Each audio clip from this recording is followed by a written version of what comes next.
भारतीय भागीदारी अधिनियम की धारा 36 प्रतिस्पर्धी व्यवसाय चलाने के लिए निवर्तमान भागीदार के अधिकार।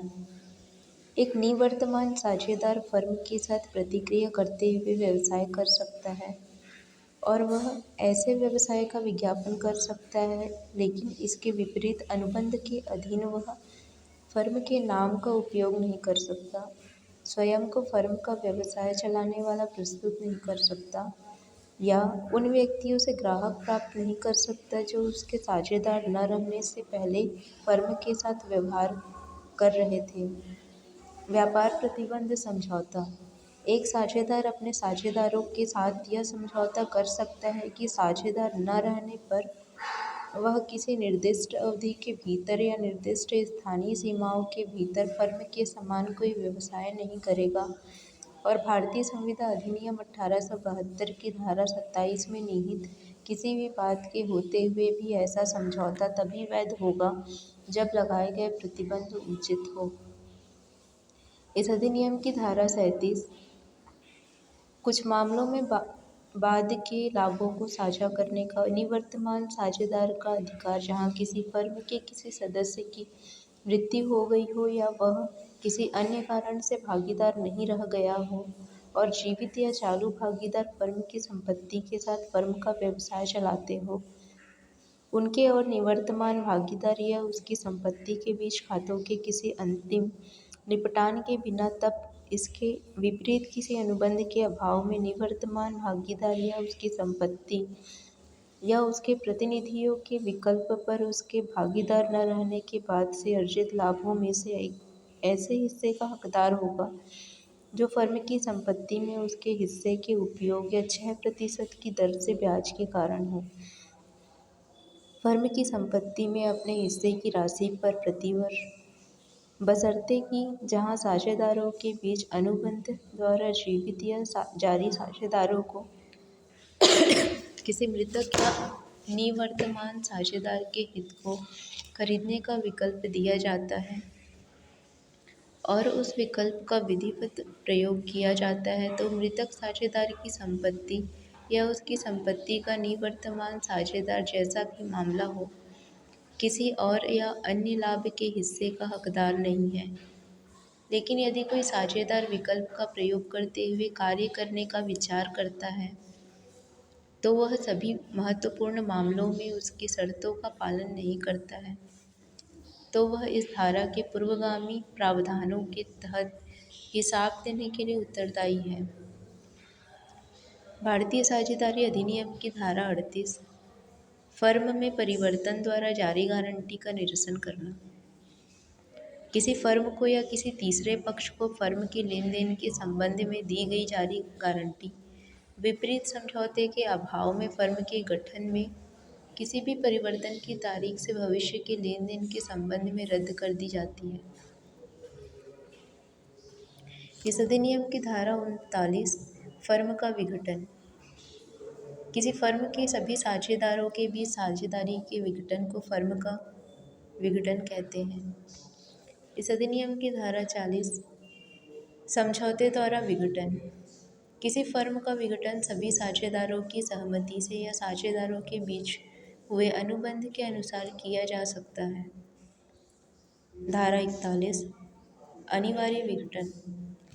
किसी फर्म का विघटन सभी साझेदारों या एक को छोड़कर सभी साझेदारों के दिवालिया घोषित होने पर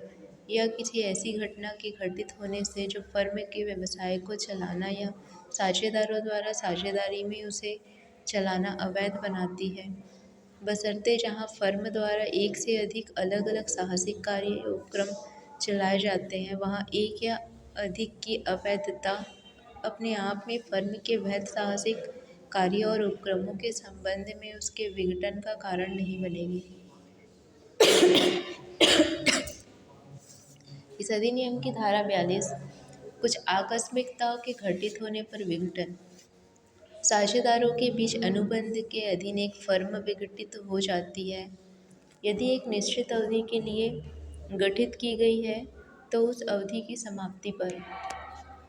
यदि एक या अधिक साहसिक कार्यों या उपक्रमों को चलाने के लिए गठित की गई है, तो उसके पूरा होने पर। किसी साझेदार की मृत्यु पर और किसी साझेदार के दिवालिया घोषित होने पर। भारतीय साझेदारी अधिनियम की धारा 43 साझेदारी की स्वेच्छा से सूचना द्वारा विघटन। जहाँ साझेदारी स्वेच्छा से हो वहाँ किसी भी भागीदार द्वारा फर्म को भंग करने के अपने इरादे की लिखित सूचना अन्य सभी भागीदारों को देकर फर्म को भंग किया जा सकता है। फर्म सूचना में उल्लिखित तिथि से विघटन की तिथि के रूप में या किसी इस प्रकार उल्लेखित नहीं है तो सूचना के संप्रेषण की तिथि से विघटित हो जाती है। इस अधिनियम की धारा 44 में न्यायालय द्वारा विघटन का वर्णन किया गया है। किसी भागीदार के बाद में न्यायालय निम्नलिखित में से किसी भी आधार पर फर्म को विघटित कर सकता है, अर्थात कि कोई भागीदार विकृत चित्त हो गया है। ऐसी स्थिति में वाद उस भागीदार के निकटवर्ती मित्र द्वारा भी लाया जा सकता है जो विकृत चित्त हो गया है, जैसा कि किसी अन्य भागीदार द्वारा। कि वाद करने वाले भागीदार के अलावा कोई अन्य भागीदार किसी भी तरह से स्थायी रूप से भागीदार के रूप में अपने कर्तव्यों का पालन करने में असमर्थ हो गया है। कि मुकदमा करने वाले भागीदार के अलावा कोई अन्य भागीदार ऐसे आचरण का दोषी है जिससे व्यवसाय की प्रकृति को देखते हुए व्यवसाय के संचालन पर प्रतिकूल प्रभाव पड़ने की संभावना है। कि मुकदमा करने वाले भागीदार के अलावा कोई अन्य भागीदार जानबूझकर या लगातार फर्म के मामलों के प्रबंधन या उसके व्यावसायिक संचालन से संबंधित समझौतों का उल्लंघन करता है या अन्यथा व्यवसाय से संबंधित मामलों में ऐसा आचरण करता है कि अन्य भागीदारों के लिए व्यवसाय को जारी रखना उचित रूप से व्यवहारिक नहीं है। उसके साथ साझेदारी में व्यवसाय। कि मुकदमा करने वाले भागीदार के अलावा किसी अन्य भागीदार ने किसी भी तरह से फर्म में आना संपूर्ण हित किसी तीसरे पक्ष को हस्तांतरित कर दिया है या अपने हिस्से की सिविल प्रक्रिया संहिता 1908 की प्रथम अनुसूची के आदेश 21 के नियम 49 के प्रावधानों के तहत भारित होने दिया है या भू राजस्व के बकाया या भागीदार द्वारा भू राजस्व के बकाया के रूप में वसूली योग्य किसी भी बकाया की वसूली में इसे बेचने दिया है। कि फर्म का व्यवसाय घाटे के अलावा नहीं चलाया जा सकता या किसी अन्य आधार पर जो फर्म को भंग करना न्यायसंगत और समतापूर्ण बनाता है। इस अधिनियम की धारा 45 में विघटन के बाद भागीदारों द्वारा किए गए कार्यों के लिए दायित्व का वर्णन किया गया है। किसी फर्म के विघटन के बावजूद साझेदार किसी भी तीसरे पक्ष के प्रति उत्तरदायी नहीं रहेंगे। उनमें से किसी के द्वारा किए गए किसी भी कार्य के लिए जो विघटन से पहले किए जाने पर फर्म का कार्य होता, जब तक कि विघटन की सार्वजनिक सूचना न दी जाए, बशर्ते कि किसी साझेदार की संपत्ति जिसकी मृत्यु हो जाती है या जिसे दिवालिया घोषित कर दिया जाता है, किसी ऐसे साझेदार की संपत्ति जो फर्म से संबंधित व्यक्ति को साझेदार के रूप में ज्ञात न होने पर फर्म से सेवानिवृत्त हो जाता है, इस धारा के अंतर्गत उस तिथि के बाद किए गए कार्यों के लिए उत्तरदायी नहीं है जिस तिथि से वह साझेदार नहीं रहता। उपधारा 1 के अंतर्गत सूचनाएं किसी भी साझेदार द्वारा दी जाती हैं।